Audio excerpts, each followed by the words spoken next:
Thank you so much for shortlisting the long lost secret diary of the world's worst samurai warrior for the Spark Book Award.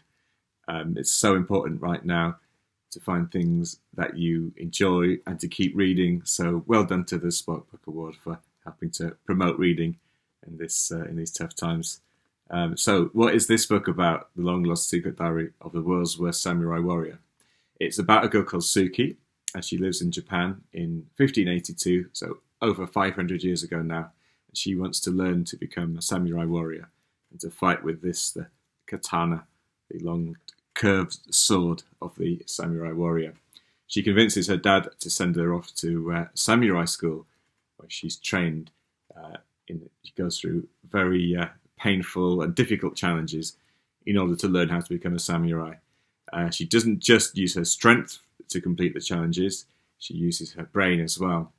And I'm going to share one of the challenges with you now and have a think about the clever way in which she overcame it. And I'll give you the answer at the end of the video. So the challenge is to go for a long time, let's say 10 minutes, without blinking. So if you try to stretch your eyes open for that time, it would probably hurt. But she comes up with a clever way of doing it. So see if you can guess what it is, and I'll tell you later. So, although this is a made-up story, it's actually based on historical fact. The samurai were real, and they really were female samurai as well, though they were not as common as the male ones. They did exist. For example, Tumo Gozen, who is a female samurai warrior who's said to have held off an army of 2,000 men on horseback. So you'll pick up lots of genuine samurai facts if you read it, and facts about Japan in the feudal era. Did you know, for example, that you could smell the time as well as tell the time then, because there was such a thing as an incense clock, which gave out a different smell as the hours burnt away, so you could tell what time it was from the smell that was coming out of it. Another fact you might learn is that samurai warriors did have guns towards the end of the samurai period, but the bow and arrow was still the deadliest weapon over a long distance, because a skilled archer could fire many arrows by the time the clunky gun had been loaded and fired and reloaded.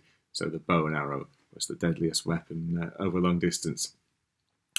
So I'm going to read an extract from the book now, and this is the bit that I referred to earlier, where she has to go for a long time without blinking, and we'll find out how she did it at the end. Moriyori lit a stick of incense with evenly spaced notches down the side. He said the winner would be the person who lasted the longest without blinking. Yoshihiro wandered into the room and stood next to the incense. I cowered down so he wouldn't see me. A tall boy went first. Moriyori sounded a gong, and the boy stared at the class with his eyes wide. The sweet, rich smoke from the incense was drifting through the room, and it made me want to rub my eyes. So it must have been incredibly hard not to blink when you were right next to it. The boy blinked, and Moriyori announced he had lasted for 2 notches. A small boy with thick hair tried next, but blinked instinctively right away and grunted in frustration. An older boy in a green robe did much better. He stretched his cheeks and eyebrows apart and lasted for 4 notches. By the time he finally closed his eyes, they were bloodshot and tears were streaming down his cheeks.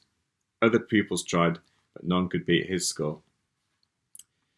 I heard Yoshihiro calling out my name, and I braced myself for him to get angry with me for sneaking into the class, but he actually asked me if I'd like to try the challenge. I stepped to the front, bowed at both teachers, and thanked them for letting me take part. I could hear muttering and laughing from the crowd. Word had obviously spread about how badly I'd done in all the challenges so far. I decided to approach this one differently from the others. I couldn't tell if I was cheating or coming up with a clever way round the problem. Before Moriyoshi sounded the gong, I closed my eyes, and I kept them closed for the whole time. After all, how can you blink when your eyes aren't even open in the first place? So that's how she won the blinking challenge. She didn't open her eyes in the first place. She kept them closed all the way through. Thank you so much once again for shortlisting The Long Lost Secret Diary of the World's Worst Samurai for the Spark Book Award, and I will hopefully see you soon.